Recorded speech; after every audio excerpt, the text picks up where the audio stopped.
लिया था बाथरूम। ये वीडियो तो आप लोगों ने देख लिया होगा। ये लड़का है अकील अख्तर, इसके पापा डीजीपी, पूर्व डीजीपी। बताना चाहूंगी जो पूर्व डीजीपी जी हैं मोहम्मद मुस्तफा, रहने वाले सहारनपुर के हैं। मम्मी जी हैं जो कि विधायिका हैं, और जो बहन है वो भी किसी खास अच्छे पोस्ट पे है। और सबसे बड़ी बात जो इसकी वाइफ है उसके बारे में बता दूं, वो भी वक्फ बोर्ड की चेयरमैन है। इनके परिवार के बारे में आप लोग जान चुके। अब इनका पंजाब पंचकूला से ही वीडियो क्यों वायरल हो रहा है बताना चाहूँगी। सहारनपुर में वो नियुक्ति पाते हैं, उनकी पोस्टिंग होती है पंजाब के पंचकूला में। पूर्व डीजीपी मोहम्मद मुस्तफ़ा 1985 में, अभी तो पूर्व डीजीपी जी हैं। बताना चाहूँगी ये लड़का 16 अगस्त को एक वीडियो बनाता है, 16 या 15 अगस्त को एक वीडियो बनाता है 16 साढ़े 16 मिनट का। उसमें ये लड़का अपनी आप बीती बताता है। वैसे ये लड़का 16 अक्टूबर को मर चुका है। ये लड़का मर चुका है और इस लड़के की अभी भी पोस्टमार्टम रिपोर्ट नहीं आई है। बताया जाता है इस लड़के को मारा गया है। इस लड़के को पूरी लाइफ इतना टॉर्चर किया गया है और किसके द्वारा? अपने डैडी और अपनी सिस्टर और अपनी मदर के द्वारा। जब इसकी शादी होती है तो इसकी शादी के बाद वही काम जो इसके डैडी और इसके मम्मी कर रहे थे वही इसकी बीबी भी करने लगती है। मोहम्मद मुस्तफ़ा 16 अगस्त को अपने इंस्टाग्राम पे एक वीडियो अपलोड करता है, यूँ कहो कि लाइव आता है, और उसके बाद उस वीडियो को कोई भी नहीं देखता है क्योंकि इसके मम्मी पापा पूरी तरह से उसको पागल घोषित कर चुके थे। तो सब लोगों ने सोचा कि ये वीडियो जो वायरल कर रहा है, चल रहा है, ये शायद ये बेटा पागल है। अब वो वीडियो में वो क्या क्या बताता है, चलते हैं हम आपको बताते हैं। पहले तो आपने सुन लिया होगा, ये अकील अख्तर है। ये 35 साल का लड़का है और बगल में रिटायर पूर्व डीजीपी मोहम्मद मुस्तफ़ा हैं और इनकी मम्मी विधायिका। बताना चाहूँगी दोस्तों, ये वीडियो में बताता है कि मेरी बीबी आज के 1.5 साल पहले मैंने देखा था कि मेरे जो फादर हैं, जो मेरे पिता हैं, एक उसमें रूम में मैंने इन लोगों को हंसते हुए देखा था। उसके बाद ये बताता है कि मैंने अपनी बीबी को और अपने फादर को एक बिस्तर पे लेटे हुए देखा था। उसके बाद फिर ये बताता है मैंने अपनी बीबी को और अपने फादर को ड्रेसिंग रूम के पास झुके हुए देखा था। इस तरह से फिर ये आगे बताता है कि मेरी बीबी जब मेरी शादी हुई थी, मेरे को देख के जैसा लगता है कि मैं कितना बड़ा हैवान हूँ। मुझे देख के चिढ़ जाती थी, मुझे टच नहीं करने देती थी, अरे मेरे को बगल में बैठने तक नहीं देती थी, मेरे साथ इस तरह खूंखार भेड़िया का वो व्यवहार करती थी, जाने क्यों। दोस्तों आगे ये बताता है कि मैं पढ़ने में कमज़ोर यूँ था।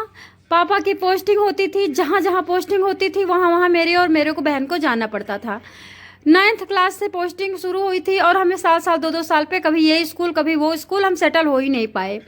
एक स्कूल में पढ़ते हैं तो एक दोस्त रहते हैं, तरह तरह के स्कूल में जाना, तरह तरह का माहौल, तरह तरह के टीचर, तरह तरह के दोस्त, और दोस्त जैसे मिलते कहते अरे तुम तो डीजीपी के बेटे हो, तुमको पढ़ने की क्या ज़रूरत, अरे तुम्हारी माँ विधायिका है, तुम्हें पढ़ने की क्या ज़रूरत, अरे तुम्हारा तो इतना ऊंचा घराना है, तुम तो चुटकियों में देश को खरीद सकते हो।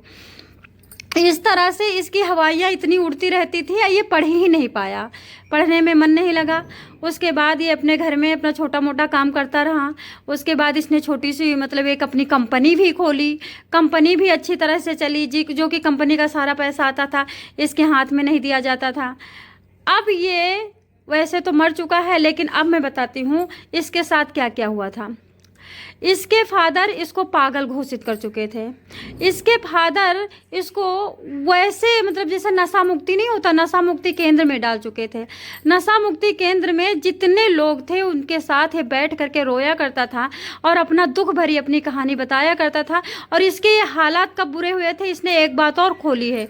इसने कहा मेरी बहन के अफेयर थे, मेरी बहन के अफेयर के बारे में मुझे जानकारी हो गई थी, मेरी बहन कहीं भाग गई थी और मैं इससे बहुत गुस्सा हुआ था, इस वजह से मेरी बहन मेरे से बदला लेना चाहती थी। इसने अपनी मम्मी के बारे में बहुत गलत बोला है, जो कि नहीं बोलना चाहिए था इसको। उसके बाद ये अपने पापा के बारे में बहुत गलत गलत बोला है, उसके बाद अपनी बीबी के बारे में गलत गलत बोला है। ये सब चीज़ें एकत्रित हो गई हैं और जो इसने वीडियो बनाई है वो तो अब वायरल हो रही है। इसके साथ तो बहुत पहले से गलत हो रहा है दोस्तों।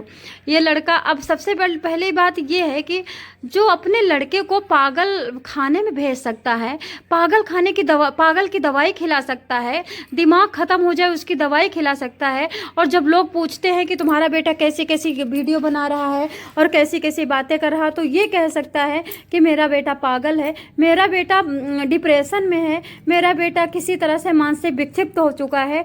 तो वो पुरुष आपको क्या लगता है कि वो सिंपैथी अपने बेटे के साथ मतलब कर रहा है, अपना हमदर्दी दे रहा है बेटे को, या फिर बेटे को बदनाम करने की कोशिश कर रहा है?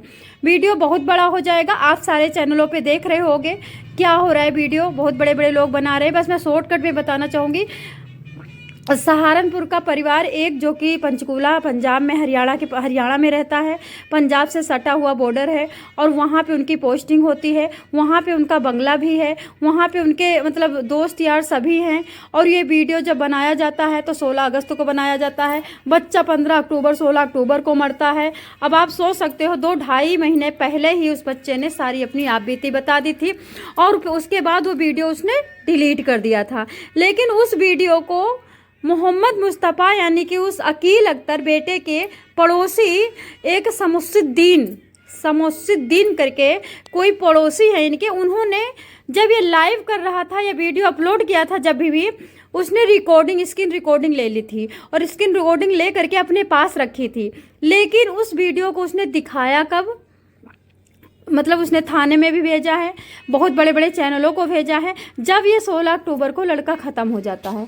तो दोस्तों सबसे पहले अब हम आपको बताना चाहेंगे, जो पूर्व डीजीपी हैं ये, इनकी उम्र भी आपने देख लिया होगा, इनके रहन सहन भी आपने, इनका बंगलो भी आप सर्च कर सकते हैं गूगल पे। इनका बंगला आलीशान प्रधानमंत्री के तरह दिख रहा है। उसके बाद इनके घर में नौकर चाकर भी थे बहुत सारे। उसके बावजूद सोच इतनी छोटी, ये लोग इतना घूस लेते हुए पकड़े जाते हैं, ये लोग ज़बरदस्ती किसी का बिजनेस ठप्प कर देते हैं, ये लोग किसी बिजनेस के लिए बहुत ज़्यादा रंगदारी यानी वसूली लेते हैं। उसके बावजूद अपनी बहू के साथ और अपने बेटे के साथ ऐसा व्यवहार करते हैं कि बेटा मरने पे मजबूर हो जाता है।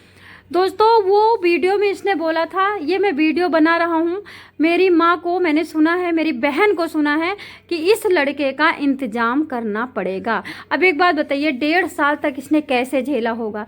जब इसने अपने बाप से बात किया कि तुमको मैंने गलत संबंध में पकड़ लिया है, अब क्या होगा? जब बीवी से बात किया तो बीवी मारने दौड़ी है, पागल बोली है, पागल पागल कह करके इसको बिल्कुल इसका दिमाग का नाश कर दिया।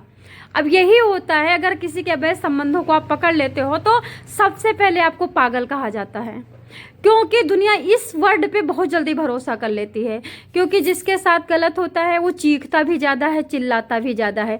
तो जिसको पागल बताया जाता वो बहुत जल्दी ऑन द स्पॉट यकीन कर लेता है कि बिल्कुल देखो ये चीख रहा है और ये चुप है, ये चिल्ला रहा है, ये चुप है, इसका मतलब ये जो कहा जा रहा है पागल, ये सच में पागल है।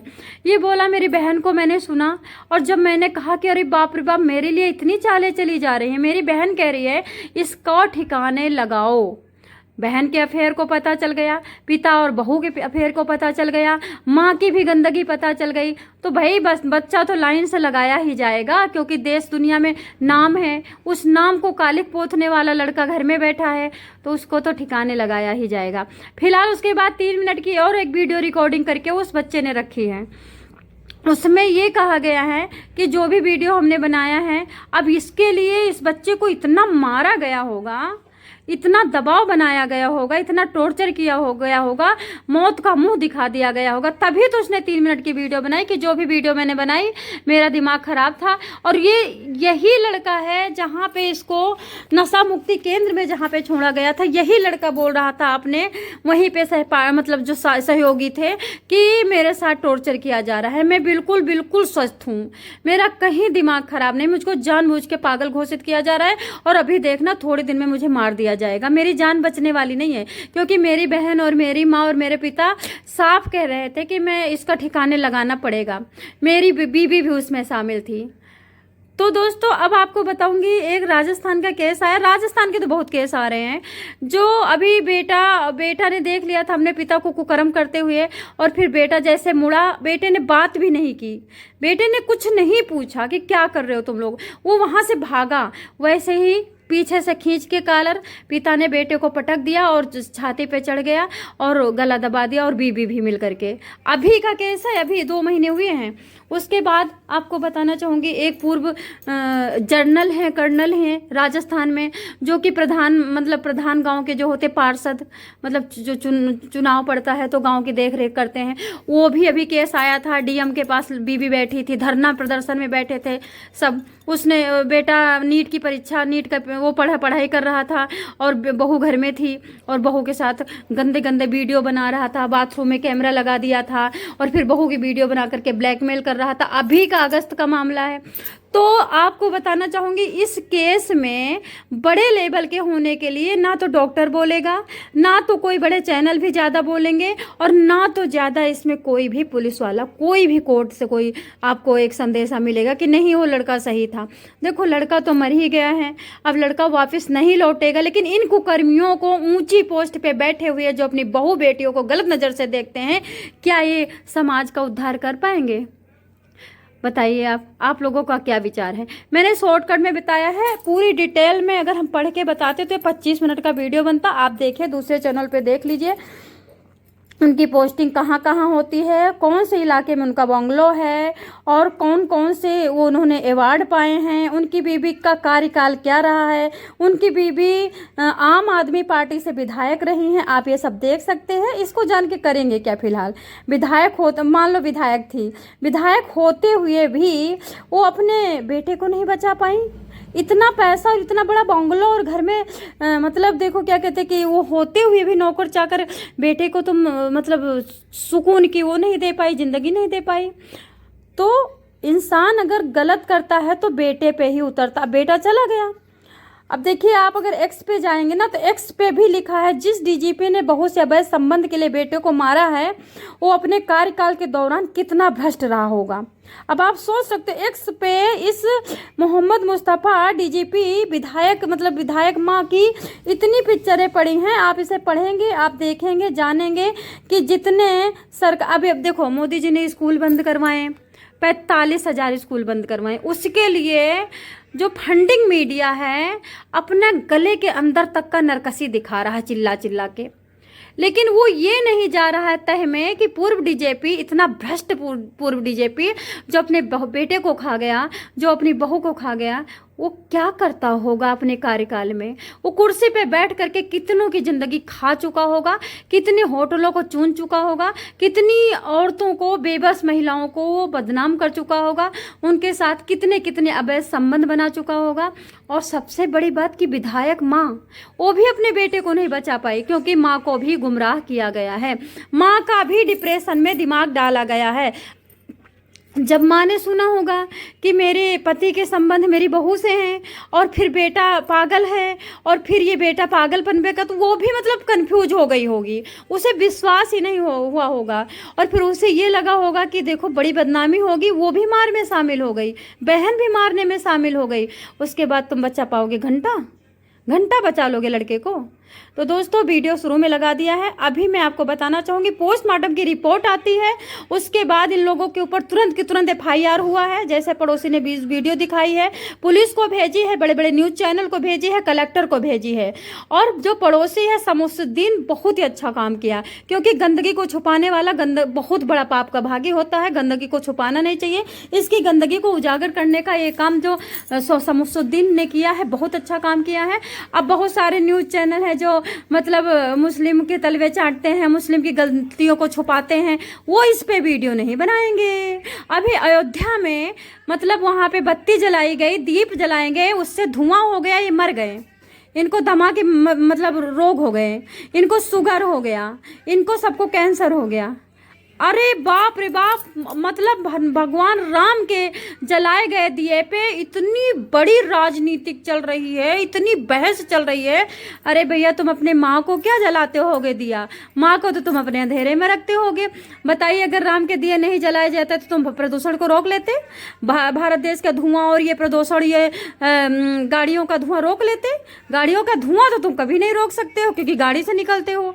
और राम के लिए जो दिए जलाए गए को शुद्ध कड़वे तेल के, जिससे कि वातावरण शुद्ध हुआ, कीटाणु मरे, बैक्टीरिया बहुत सारे, मच्छर मरे, उससे तुम इतना ज्यादा तुम भावुक हो ठहरे। मर जाओ ना सब लोग। राम के लिए तो धुआं उठा है, तो राम के धुएं में मर जाओ। अब पता, उसके बाद दिए का जो तेल बाहर गया उसके लिए भी राजनीतिक हो रही है। लेकिन डीजीपी मुस्तफा ने अपने बेटे को घर में जिंदा जला के खत्म कर दिया, अपने बेटे के साथ कुकर्म किया, पागल खाने भेजा, नशा मुक्ति केंद्र भेजा, अपनी बहू के साथ कुकर्म किया, उसके लिए वीडियो नहीं। अरे हम तो कहते तुम अपने मुस्लिम के, अपनी बहनों की शादी कर दो मुस्लिम के यहाँ। पंडित होकर के तुम राम की बुराई कर रहे हो, तुमको मुस्लिम लातों से मारेगा। याद कर लीजिए, कौन? जयचंद दोगले ने क्या किया था? अपने भाई को मुस्लिम से मरवाया, उसी मुस्लिम से जिससे मरवाया उसी मुस्लिम ने उसको मार दिया। तो तुम अपने भगवान की बुराई करके मुस्लिम के तलवे चाटते, अपनी बहन की शादी कर दो भैया। बनाओ ना पूर्व डीजी पे वीडियो, मिश्रा फिसरा शर्मा फरमा जो मुंह फैला फैला के नाक फुलाते रहते हैं। तो दोस्तों, ना हिंदू अच्छा है, ना मुस्लिम अच्छा है, और ना बुरे हैं। अच्छे भी हैं, बुरे भी हैं। हमें अराजकता नहीं फैलाना है, करप्शन नहीं फैलाना है। हम अगर हिंदू को ख़त्म नहीं कर सकते तो हम हिंदू के लिए गलत नहीं बोल सकते। अगर हम मुस्लिम को ख़त्म नहीं कर सकते तो मुस्लिम की हम बेइज्जती नहीं कर सकते। अपना अपना धर्म है, अपने हिसाब से अपना पालन करिए और भगवान जैसे कहें वैसे जीजिए। जय श्री कृष्ण, हर हर महादेव।